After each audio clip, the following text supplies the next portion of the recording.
Hello everyone. If you are wondering how to transfer money from Cryptoguru to your bank account, here's what you need to know before you waste any more time.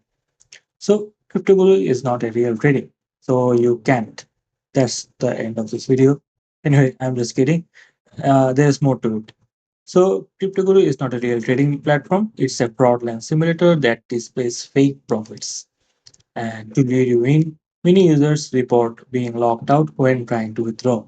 So don't waste time with CryptoGuru and you're better off investing your time anywhere somewhere else.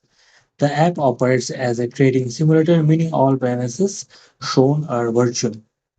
And those virtual funds, obviously, you won't be able to withdraw them. You can transfer any money out because no real money is involved. If you have deposited real money, file a complaint and contact a blockchain specialist. And that way you can at least have some peace of mind. But anyway, that's all there is to it.